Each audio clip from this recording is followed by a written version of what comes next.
Chapter 44, September 2002. Ninth grade was surprisingly the best of my school years. The majority of the people that were a problem to me were seniors and looking forward to graduating, so they weren't looking for trouble anymore. They'd had to be on their best behavior if they wanted to graduate. If they weren't looking for trouble, then neither was I. By the time the second week at school had gone by, I realized that I ruled the school. There were two incidents that proved that to me. Larry, Mo, and Curly approached me as I was at my locker before homeroom. "You're looking good," Mo remarked to me. I gave him a bored look. "I always look good," I replied back as I wondered what trick they were going to pull on me. They were disturbing my concentration as I sifted through my books. Did I have science first or English? "Seriously, you're so hot," Curly agreed. "And you can tear up a guitar," Larry added. Yeah, science was first. I pulled out my science book and turned to look at them. "I'm a better shot than Jesse James, too." "Can we call a truce?" Mo asked. "Are you crazy after all the shit you assholes have pulled on me?" I said as I slammed my locker door shut. "You've done worse," Curly exclaimed. "Do you think that I didn't know that you were responsible for torching my varsity shirt?" "And what about the broken windshield on my dad's car?" Mo added. "And I know you were the one that told Cassie that I was screwing Joyce, and so she broke up with me," Larry told me. I had lit up Curly's varsity shirt with a torch from shop class, but I hadn't done the other things. I'd gotten a lot of satisfaction out of setting fire to his shirt. Fire was my friend. "I only beat the shit out of people. I don't pull stupid-ass pranks. Now get out of my way," I replied as they gave them a menacing look. "Whatever, you're not worth it," Mo decided. Those words alone proved how stupid they were. It had taken them years to figure that out. They all stepped aside as I purposely stepped through them. They knew I wasn't scared of them. In homeroom, they stood at the doorway and stared at me as they talked amongst themselves. I gave them the finger. Then I made sure I was super aware of their energy the rest of the day in case they were going to prank me. Instead, I was standing in the lunch line ready to pay for my lunch when Mo stepped up and paid for it. "I don't want nothing from you," I told him. "I don't want nothing from you either. This is our truce. You leave us alone, we'll leave you alone," he replied. "Whatever," I replied, but I let him pay. Then I encountered a kid who obviously was about to slam another kid into his locker. I stopped, crossed my arms, and gave him the look. The kid looked away, shut his locker, and walked off. Apparently I'd perfected the look. Or maybe all my years as a bully had preceded me. I wasn't sure which. A few days later, I was on my way to class and someone bumped me and sent a book flying out of my arm and onto the floor. The look was on my face as I glanced over to see who had done it. I was sure it was either Larry, Curly, or Mo. "Sorry, my bad," some kid said as he hurriedly grabbed my book off the floor and handed it to me. He was dusting it off as I stood there thinking of laying him flat. "I don't want any trouble," he said. I accepted my book from him, but kept my eyes on him the entire time. "Gotta get to class," he remarked as he took off like a coward. I smiled to myself. Yeah, I was bad, super bad. A week later, I unexpectedly made a much more normal friend than Brad. Class was over for the day, and I was heading to the parking lot to catch the bus home. On the way there, I saw two of the football players pushing around a small, sandy-haired guy. From what I could overhear, they wanted money from him. That was nothing new from the football players. They were big, and they were always shaking down some younger, smaller kid. I shifted into superhero mode and told them in a cold voice to leave him alone. The dude stopped and turned their attention to me. "Give us what money you have on you, and we'll leave him alone," one of them said. "Get real," I smirked. The biggest one went to grab me by the arms. I leaned with it, and so we fell on the ground, did some kicking and swinging, and I was back up on my feet. They were amateurs. I'd have them beat in no time. At least that's what I was thinking when the coach suddenly appeared and put a halt to our fun. He told me that this was the last time he was going to deal with my fighting. I'd heard that many times before. He told me and the sandy-haired guy to go home, but that he wanted to talk to me the next day. There was no use arguing, so I headed out and just made it onto the bus before it left. The next day at school, the guy introduced himself as Kevin Hines. He was small like me, about 5 foot tall, average height, and hazel eyes. He thanked me for helping him out of a bad situation. No problem, I told him, expecting him to be on his way. Instead, he continued the conversation about school stuff and my motorcycle. I answered his questions, all the while wondering why he was sticking around when hardly anyone but teachers and hoods ever talked to me. I also wondered who had told him that I had a motorcycle. "Kids call you Christmas tree. Do you like that?" he asked innocently. I laughed. I used to get mad about it, but I don't care anymore. My dad has always called me Angel. "Do you know why he named you Christmas?" "He didn't. My mother named me Christmas, but I don't know why. Her brother, my dad, adopted me when she died. I never knew her, but that is a good question." "I just moved here," he told me. "I've lived here since I was 5, and I haven't found it to be a very friendly place," I assured him. I guess he sensed that I was uncomfortable, and he said he'd see me later. I didn't know he really meant it. Every time I turned around, it seemed like he was somewhere close by. I almost thought I had a second shadow. I talked to Yellow about it, and he said it was probably the fame of being a superhero. I figured that wasn't the case because people would have followed me around long before now. Yellow said that people had followed me around before this, but not to the extent that Kevin was doing it, and I just hadn't noticed. He said some of them even defended me to others. This was all news to me. Daddy came around the corner as I was telling Yellow that that surely wasn't so.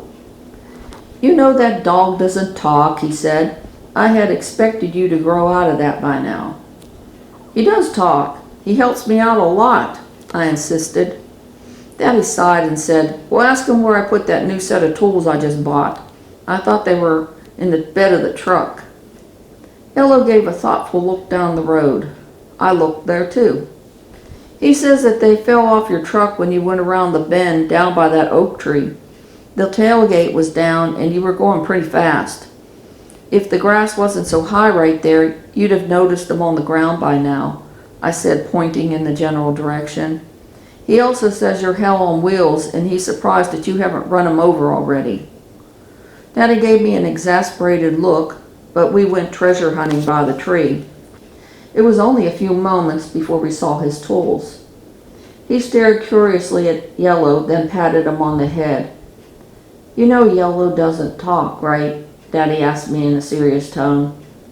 "Yeah, I know," I lied, knowing that Daddy didn't want to understand. He patted Yellow on the head.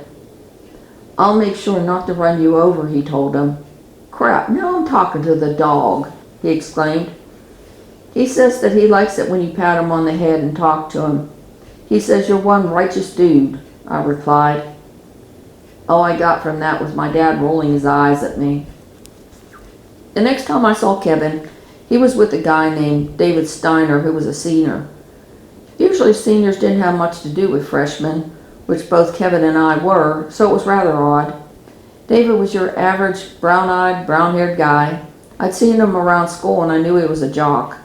It seemed like he played every sport there was, although I didn't think he played football. I also knew that he avoided me as if I'd attack him for no reason. Stupid boy. I wondered how he and Kevin had gotten to be friends. David didn't have much to say to us after a minute or so he went on to other things, leaving Kevin and I alone. "Why are you hanging around a senior?" I asked, as if that was a crime. "His dad and my dad work at the same place. We were just riding horses over his uncle's place. He doesn't treat me like a kid like some seniors do. He's nice to me."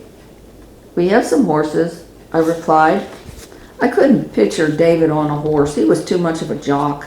He didn't even wear cowboy boots. "If I stop by sometime, can we go riding?" I had never had anyone ask, and I'd never invited anyone. I doubted Daddy would mind. Yeah, okay, I replied, thinking of the horses. We can go horseback riding, but what I really meant was motorcycle riding. It's so cool that you can ride a motorcycle, and I want to be cool too, he said, as if reading my mind. His eyes mirrored the same look I'd had in my eyes 2 years before.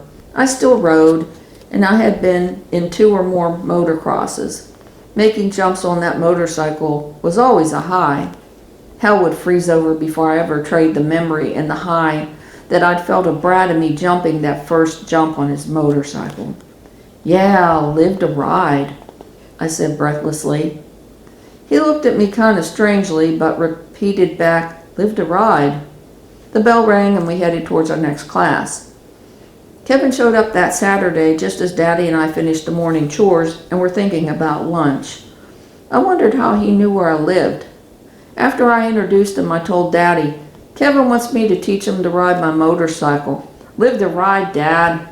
I laughed, knowing that it was probably the last thing he wanted to hear. Daddy grinned and looked from me to Kevin.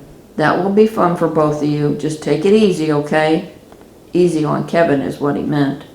Oh yeah, I laughed, knowing that riding motorcycles was the last thing he wanted me and Kevin to do.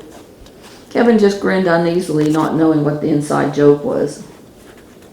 Daddy invited him to eat lunch with us, and he agreed. The 3 of us had a pretty comfortable conversation. After lunch, Kevin and I headed to the barn with Yellow following us. Your dad is great, he remarked as we brought out my bike. Boy, he can cook and everything. He even talks to you. And look at you, you're so cool with this bike. I laughed at his dramatics, but it occurred to me that I might be perceived as being very cool riding this motorcycle. I had never thought of that before. My view of myself was always, what I was, then I was. So if I was pretty, I was pretty. If I was conceited, then I was conceited. Good or bad, it didn't matter. And I sure to hell didn't care what other people thought of me. I thought I'd get Kevin used to the bike before I started teaching him anything, so I told him to climb on behind me and we took off. We were clipping down one of those hardly used country roads when my mind flipped to the dark side, when my last foster dad was beating me and yelling, and that image caught me off guard, and I came really close to losing control of the bike, although it wasn't enough that Kevin realized what danger we'd just avoided. It really scared me though, and I brought us to a stop on the side of the road. The vision didn't mean anything to me then, but a few months later it would. What's wrong? He asked. Aside from telling him what I had just seen in my mind, and I felt he wouldn't have understood anyway, I finally said, I just thought I felt something weird happening with the bike, but it must have been my imagination. I made a display of checking the bike to back up my response. I started the bike and we rode some more. I really wanted to take him on a jump, but he had never ridden at all. Unless he had some experience behind him, we'd probably crash if I attempted to jump with him on the back. That would be bad. Instead, I spent a lot of time with him teaching him the basic things. By the time we put the bike up, I had a feeling that he was going to have an easier time learning to ride than I had.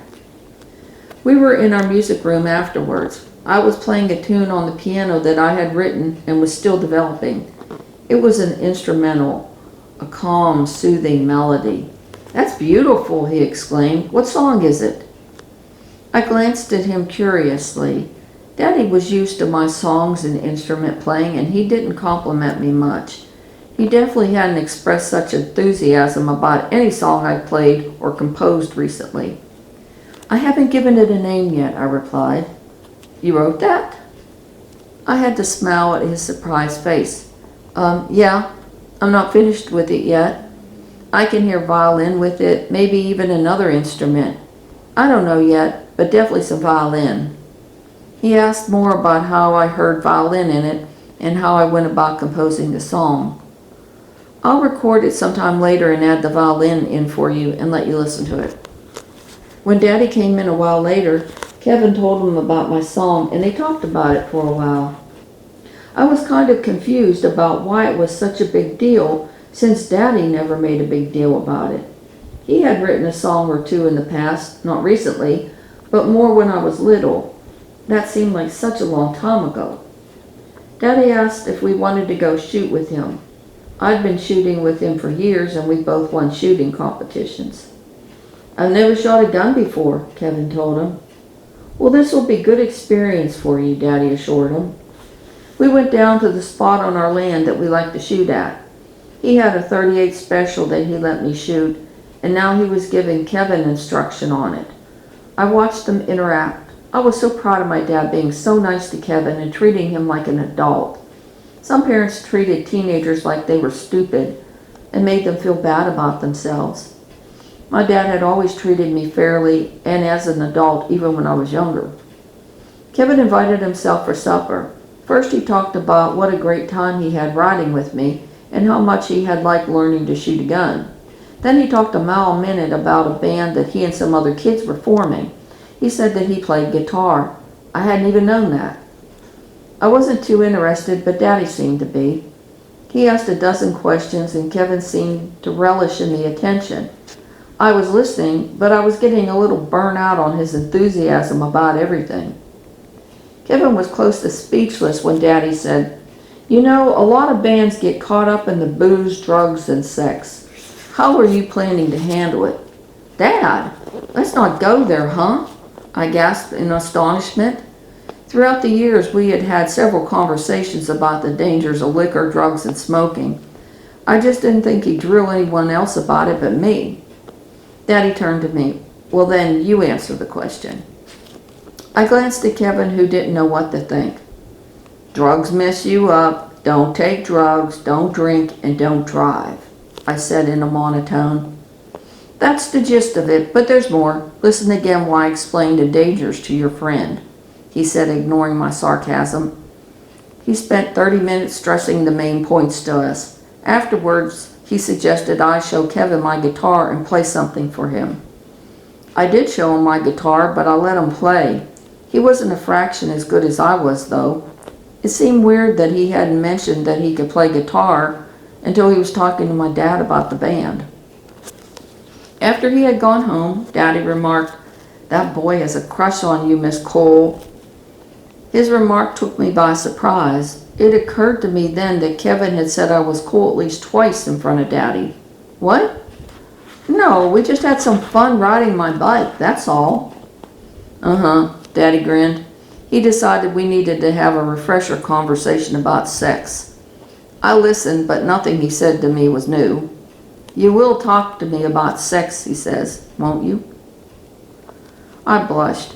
"Are you going to start telling me about your sex life?" I remarked. "Only that it's been a while," he said as he coughed nervously. "I'm only saying that I don't want you to make the same mistakes that so many of us have made. Trust me on this." I twirled my hair through my fingers as I realized that other than a handful of dates with different women, mostly he'd been seeing Mary on the side. I kept wishing she'd leave her husband. He wished that too. "Are you thinking about having sex with Kevin?" I gave him the evil eye. "No, I'm too young for that type of nonsense," I replied. That seemed to satisfy him, and we were able to end the uncomfortable sex talk.